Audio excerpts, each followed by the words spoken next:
everybody, it is Saturday Night Live! How are we doing tonight, everybody? Who is joining us tonight? Jennifer's there! Hey Jennifer, Jeremy, Russell! Russ, how are you tonight? I hear you are contributing to Florida's problem by hosting a party. That is what I read on the internet. You are hosting a Pampered Chef party and contributing to people gathering. Hey, Krita, Angela, great to have you all with us tonight. Hey, Adele and Dazzle are in the house. Good to have you with us. It is nice to have everybody here this Saturday night. Pat and the Peanut Gallery, live! Hello! Completely virtual. Cassandra needs some of the bag clips. Don't worry, she's going to make a list.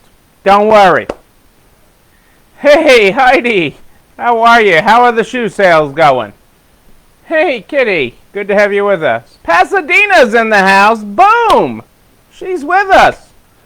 Hey, Jenny. Good to have you with us. Great to have everybody here on this Saturday night.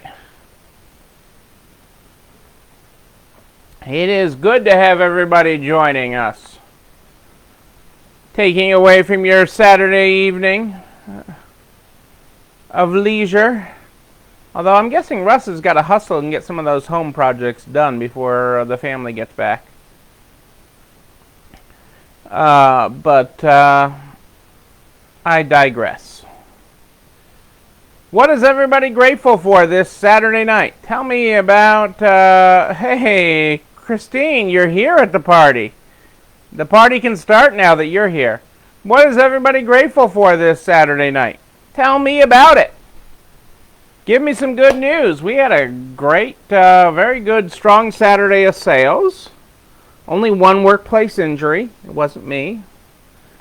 And they're recovering fine. But good Saturday of sales. So leisure. I worked 10 hours today. Yeah, I know the feeling.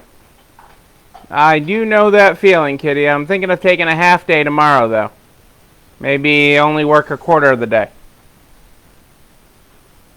Couple things that I need to reply to.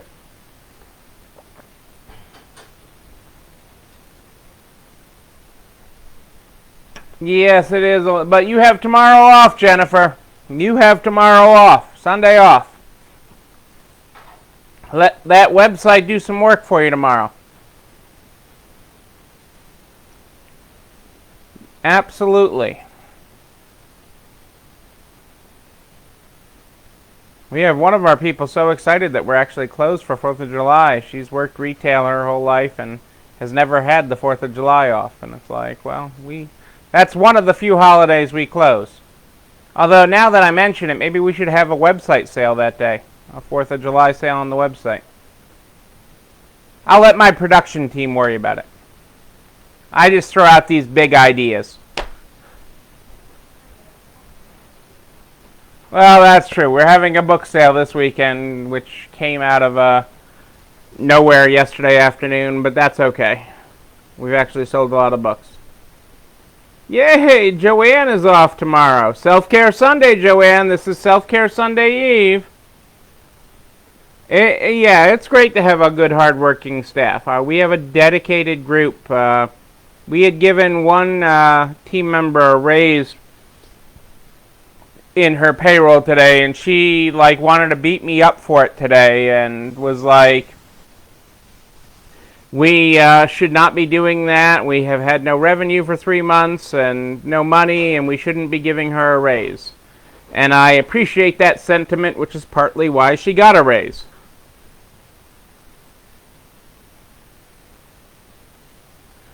Tomorrow's Florida Day, Melissa? That's awesome. I can't wait to see you in Florida and be jealous of you in Florida.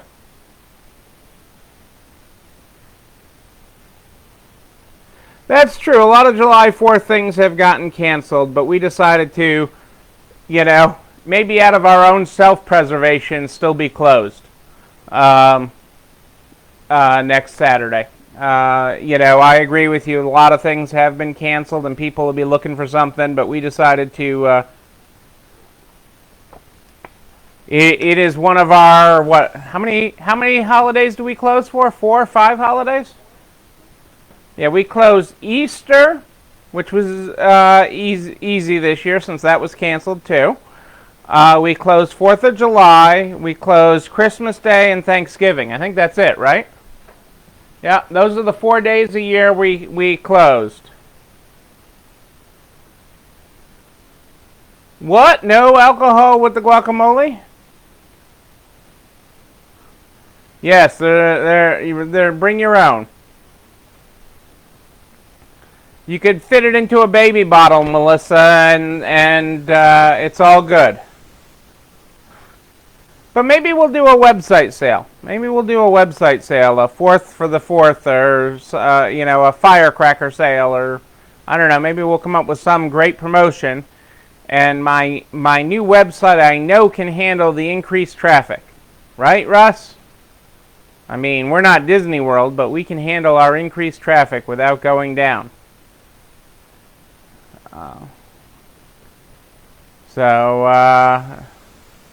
Tequila does look like apple juice. See, we've got a plan there.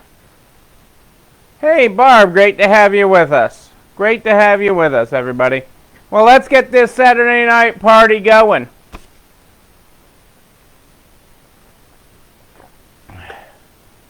Hey, Lisa, that's great. I love hearing busy day in sales. Love hearing it. Wow, I like this one. I haven't seen this one. We're flipping in the Good Morning, Good Night book. The Good Morning, Good Night book by our buddy Lin-Manuel Miranda, who was in the news today talking about how Hamilton applies to politics today. But we're going to skip over that, and we're just going to go to page 148, where we're saying our good morning. Good morning. Sometimes there are garbage trucks blocking every road. They're doing their job, and so are you. Peace to the garbage trucks and the folks just doing their jobs. Peace to a world that sometimes put us at cross purposes. And peace to you on your way for as long as it takes. That's a good one.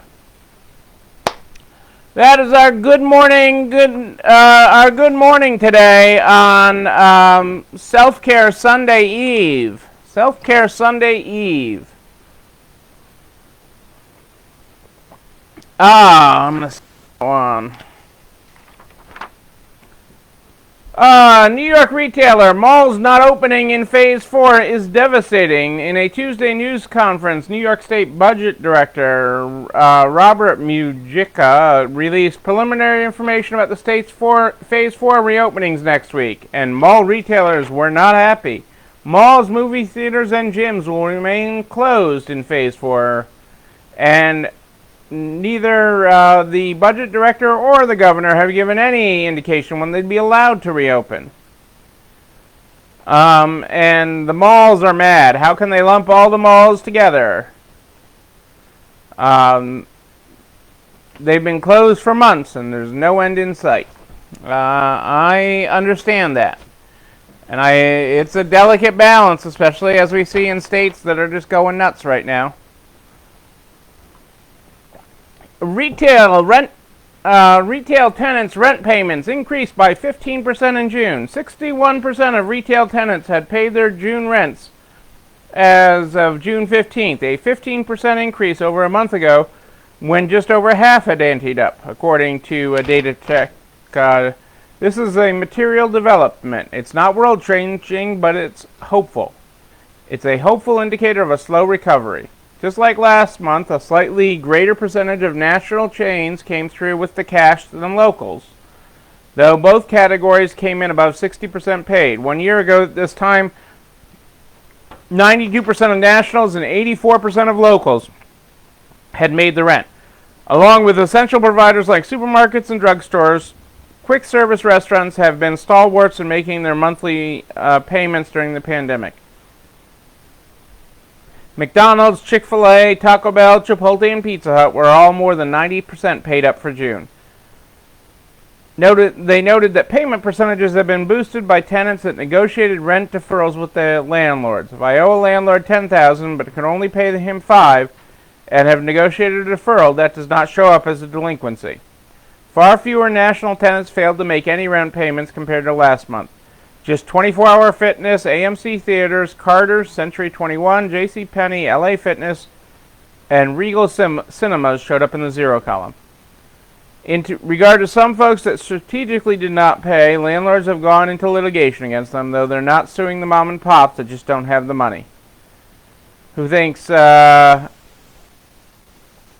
spoke with one shopping center owner who has 1,700 tenants, and he told me only that 11 have not come back. That's a good thing.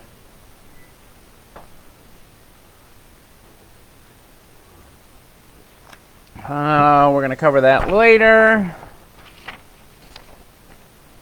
We covered that. Nike puts its sneaker in its mouth. Analysts expected Nike to recover faster than other brands from COVID-19 store closures, and so did Nike.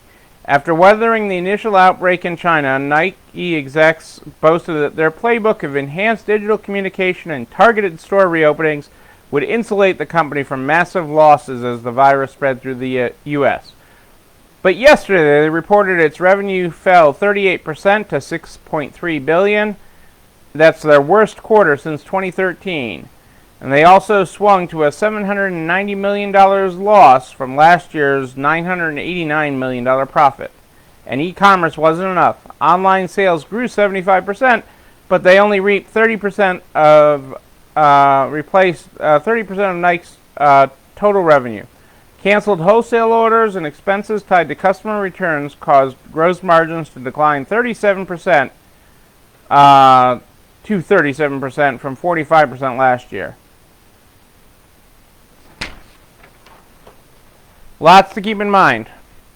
An additional 1.48 million people filed for first-time unemployment last week, worse than predictions. If you're still firing at 1.5 million people in the middle of a reopening, that suggests companies are trying to adjust the workforces to the new future, said one economist, and I've said that too. Around 1.48 million people applied for employment benefits, the 14th consecutive week that states have processed over 1 million first-time applications, and a larger weekly figure than the predicted of 1.35 million. While the figures are a far cry from the peak of 6.6 million in March, it's still an astonishing number and a continuation of the grim ritual that has happened at 8:30 every Thursday since the pandemic hit. The U.S. economy is showing signs of improvement in housing and online retail sales, for instance, but the labor market is in rough shape. As the downturn wears on, economists are paying closer attention to continuing claims. According to the latest release from the federal government, around 20 million are still out of work and receiving ongoing benefits. We would hope that they would be coming down. They are not coming down as quickly as we'd like to be seeing. Economists and policymakers continue to pore over the latest monthly government unemployment data from May, where instead of declining and having massive job losses, we actually added 2.5 million jobs. And it was the biggest data surprise anyone can remember.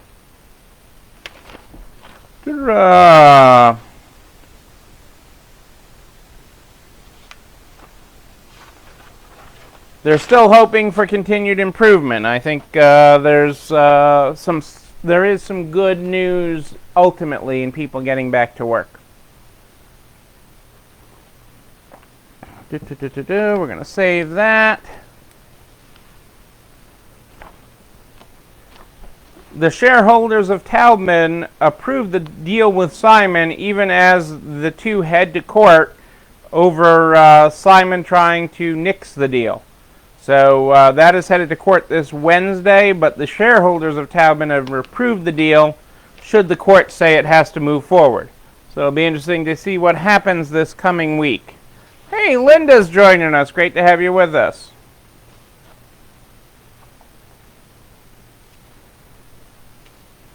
Talked about that. Liquidation sales are resuming at Modell's Sporting Goods. Welcome to Moe's, the other Moe's. Modell's Sporting Goods has reopened its stores for a short while before closing them permanently. Modell's, which filed for bankruptcy protection in early March with plans to liquidate all its stores, has resumed going out of business sales at 107 of its remaining locations. The group is holding sales in accordance with state and local social distancing and sanitation guidelines, in addition to merchandise related to all major sports. Furniture, fixtures, and equipment is also for sale. The store closing sales got off to a very strong start on March 13th before we had to shut down due to the pandemic. And, you know, one of the most interesting things of that is that Modell's didn't have to pay rent during the closures. The judge allowed that, which is very unusual. And founded in 1889, they are the oldest family-owned and operated retailer of sporting goods, athletic footwear, active apparel, and fan gear. At the time they filed, they operated 137 stores in New York, New Jersey, Pennsylvania, Connecticut, Massachusetts, New Hampshire, Delaware, Maryland, Virginia, and Washington, D.C.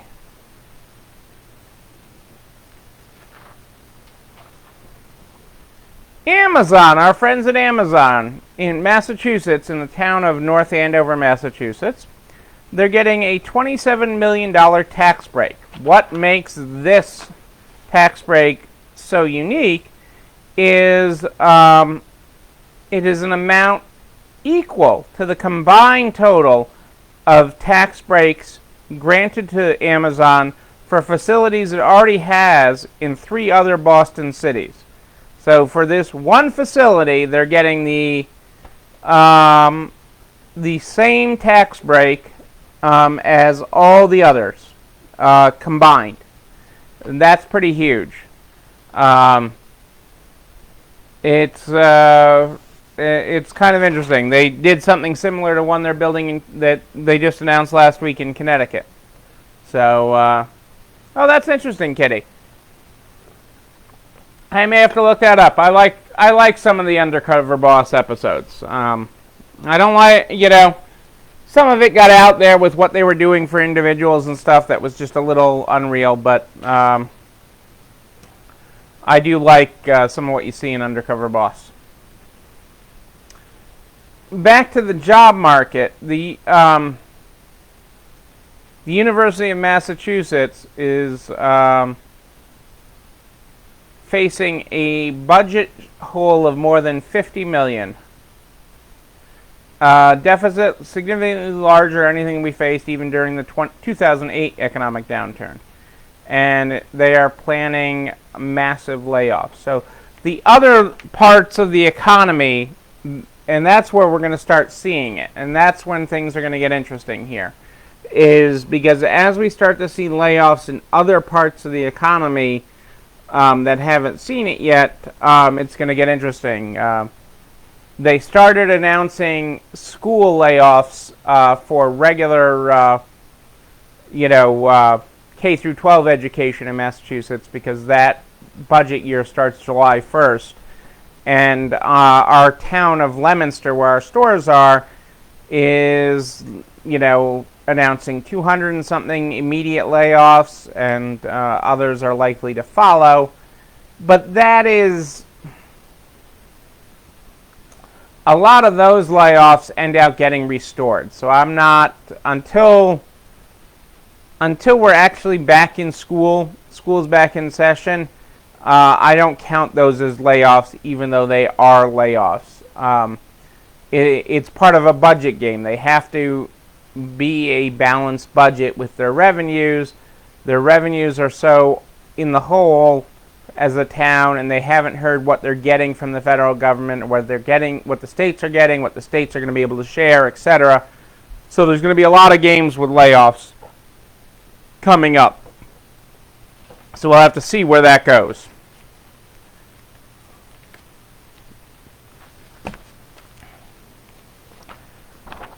Congress has been urged to offer canceled debt tax relief. Now, there's been some accounting changes, so there's a push for lawmakers to help companies avoid taxes on canceled debts as they restructure something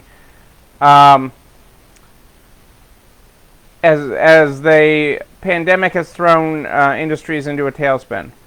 When loans are canceled or significantly amended, the forgiven debts or modification can trigger taxes for the borrower, with the exceptions of those that are bankrupt. The forgiven portions of the, for example, of the PPP, it won't be subject to tax. But many companies that restructure after a crisis are likely to face taxes on what's known as cancellation of debt income tax. And they're urging Congress to take a look at this so that you don't end up paying tax on debt that's being wiped away. Airlines, hotels, restaurant chains are most likely to be restructuring their debts and end up with cancellation of debt income in the wake of this crisis. And that's for companies that survive this. So it's a thing. I told you about how they had already ruled that lease changes this year were not going to trigger it. We're not going to trigger a taxable event. But this is for traditional loans that are being restructured and such. So it's something to keep an eye on and see where that goes. This is shocking. Absolutely shocking. The GAO, the Government Accountability Office, says the Small Business Aid Program, the PPP, has significant fraud risk. Wow. I am glad they did that study. The $670 billion Paycheck Protection Program to help struggling small businesses fall out from the pandemic faces a significant risk of fraud because of confusing rules and lack of safeguards, a Government Accountability Office report has found. In its haste to get money to businesses quickly, the Small Business Administration allowed banks to rely on borrowers' own certification to determine their eligibility for loans, which can be forgiven if they meet conditions, which many of which can also be self-certified. Yes, there are going to be bad actors with this loan. I have said that since the beginning. Okay? It is. I've been interviewed about it countless times, most recently in yesterday's Wall Street Journal. And it's going to happen, but that doesn't negate all the people that it has helped. It has saved and helped countless businesses that tune into this every night, okay, have been immensely helped by the PPP. And yes, we're going to find fraud in it. It's not going to be hard to find when everybody has time to go looking for it in the years to come. But that doesn't negate everyone that has been helped by it. And it's so important, everyone that has been helped by it. It is truly, it's helped everyone. Countless, thousands of businesses, hundreds of thousands of businesses, and help them survive to get to the other side, help them have some hope for the other side. And had they spent years putting in safeguards, it wouldn't have helped anybody, and there still would have been fraud. So that is my take on that. And I am thankful they did it the way they did. So we're good with that.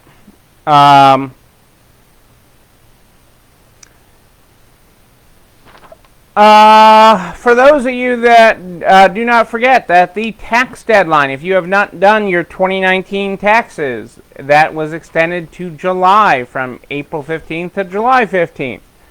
But if you're due a refund, you will actually be paid interest on that from April 15th until the date of the refund. So if you had not filed your returns yet, and you file by the July 15th deadline, the government will pay you interest from April 15th forward at a annualized rate of 5% per year, compounded daily, up until the end of the third quarter, and then after that it's 3% per year if they still haven't gotten you your refund. So that is pretty cool that they will be doing that. Well, it's actually 5% up till June 30th, I'm sorry. Through June 30th, through the end of the second quarter, and then 3%. But hey, that you're going to get some interest on top of that for your procrastination and getting your taxes done is a pretty good deal. That's not too shabby there. Oh, yeah. We should cover this about Hermes keeps its sheen during COVID-19. Even with nowhere to flaunt it, wealthy shoppers have paid over the odds for a second-hand Birkin handbag during COVID-19 lockdowns. Strong auction results for the Hermes brand aren't a great indicator of the wider health of the luxury sector, though. At a Christie's auction online sale of used handbags this week, Hermes, Kelly, and Birkin models sold at an 80% premium to the midpoint of their estimates on average. That's about the same level as pre-virus auction held in November 2019. However, the total tally was smaller than previous auctions, which may reflect more conservative estimates, or that the most coveted bags were held back for a later date. The second-hand luxury market, whether at auction or consignment websites such as The RealReal, is becoming an important measure of brand heat, even if labels themselves don't profit for it. Hermes is the only company whose handbags are more expensive to buy used than new. Supply of its two most popular bags, the Birkin and Kelly, is tightly restricted in boutiques.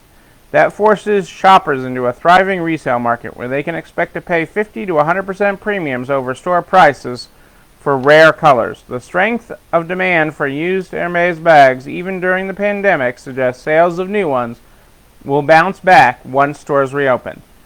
That goes some way to justifying the company's remarkable share price performance. It's the only luxury stock that's risen this year and now trades for 54 times projected earnings, above a 10-year average of 36 times. That eye-watering multiple partly reflects depressed profits as store closures choke off sales. Analysts expect total revenue to drop 30% this quarter, but Hermes will report the actual number in July. Signs of promising underlying demand at Christie's should be caveated, though. The Birkin and Kelly bags contribute only around 25 to 30% of overall sales, according to Bernstein estimates. The showing of others Hermes, such as clothing, silk scarves, like Scarf Lady wears at the White House, and jewelry may be softer. Hermes does tend to be more resilient than rivals in economic downturns. The likes of Burberry and Prada are unlikely to benefit from the same level of pent-up demand as consumers return to stores. Revenue in the luxury sector overall will probably fall 35% in 2020, consultants at Bain estimate.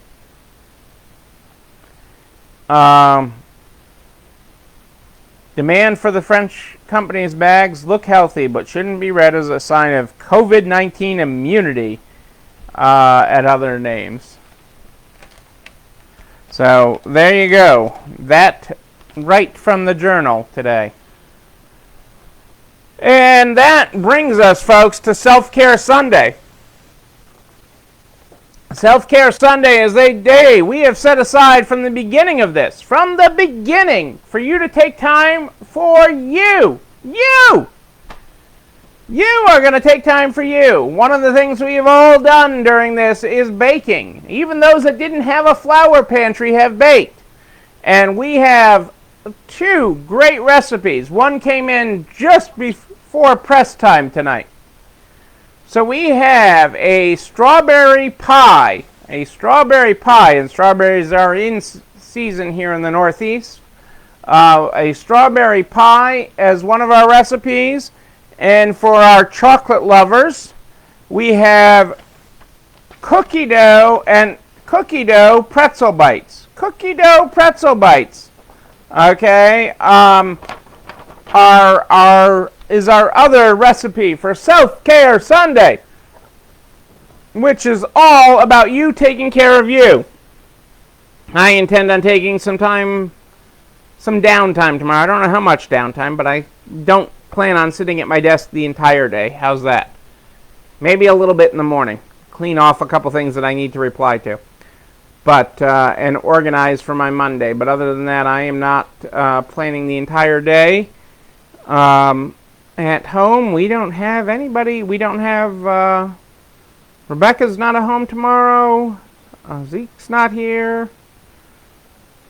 Okay, don't jinx this. I'm going to stop talking now. We may just run away from home. Who knows what we'll do tomorrow. We probably will not be baking a Self-Care Sunday recipe, but I look forward to seeing what you guys bake. Maybe tomorrow night we will. These cookie dough pretzel bites are looking pretty good. But take the time tomorrow for yourself. Take the time to relax a little bit and enjoy the day as we head forward here. There will be another day, so that is okay. Okay, it's important to take care of you. Those recipes will be up here within the hour on the Nartz private Facebook page. Then they'll get copied over to nartz.org/resalestrong, where all the resources we talk about here are posted. All the resources that I talk about every night are posted to there, including these videos that also get posted to the channel. You're not alone running this store. So keep an eye out for that.